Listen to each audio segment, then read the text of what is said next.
Matahom nga kabungtagon mga kapaglaom. Ang atong morning devotional ni ining adlaw giuluhan ang voluntaryo nga halad.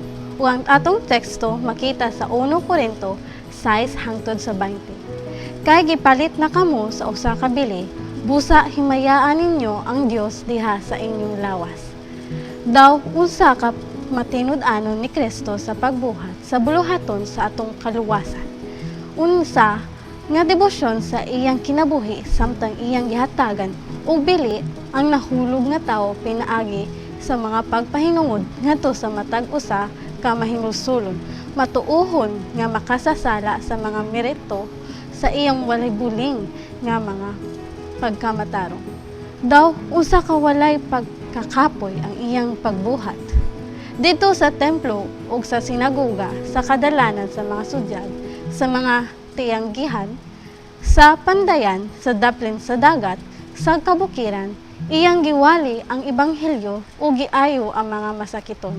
Iyang gihatag ang iyang bug-os na kaugalingon, aron siya makatuman sa plano sa grasya nga makatubos. Si Kristo dili ubos sa bisan unsa nga katungdanan sa paghimo niini nga dako nga pag-antos. Sa voluntaryo, iyang gisaad ang iyang kaugalingon sa pagdala sa silot tungod sa naglapas sa iyang balaod. Ang iyang gugma mauray iyang tulumanon. Ug sa walay pagbagulbol, iyang giantos ang tanang kasakit ug gidawat ang matag usa ka pagpakaulaw nga kabahin sa plano sa kaluwasan. Ang kinabuhi ni Kristo may usa ka dili hakog nga pag-alagad ug ang iyang kinabuhi may atong libro sa leksyon. Atong padayonon pagbuhat ang buluhaton nga iyang gisugdan, uban sa iyang kinabuhi sa pagbuhat o pag-antos sa ilang atubangan. Makahimo kadtong nagaangkon sa iyang ngalan nga mag-alang sa pagdumili sa kagalingon, aron pagpasan sa krus ug magsunod kaniya. Nagpaubos siya sa iyang kagalingon ngadto sa kahiladman, aron kita matuboy ngadto sa mga kitason sa kaputli ug pagkabalaan ug pagkabugos. Nahimo siyang kabus aron iyang ikabubo ngadto sa atong kabus masakiton nga mga kalaw. Ang pagkapuno sa iyang mga bahandi, iyang giantos ang krus sa kaulawan aron mahatagan kita og kalinaw ug paghulay ug kalipay ug maghimo kanatos nga mga umalambit sa mga kahimayaan sa iyang trono.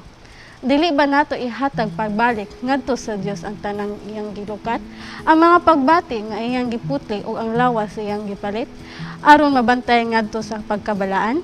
Ang matuod nga Kristiyanidad magpasuhot sa gugma pinaagi sa tibuok nga pagkatawo. Magtandog kini sa matag usa ka mahinungdanong bahin, ang utok, ang kasing-kasing, ang matinabang mga kamot, ang mga tiil sa paghimo sa mga tao sa pagbarog, nga lig-on diin sila gisugo sa Dios sa pagbarog.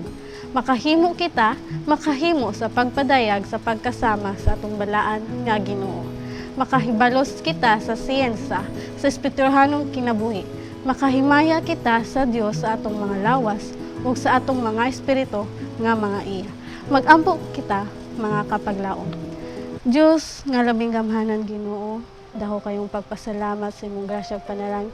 Gahatag ka na gihabubo nimo sa mga matag adlaw ug matag karon unya Ginoo. Hinaot ta Ginoo nga kami magkinabuhi di sa kalibutan, hinaot ta na kami makahinumdom permi sa imong dakong sakripisyo dito sa krus Ginoo.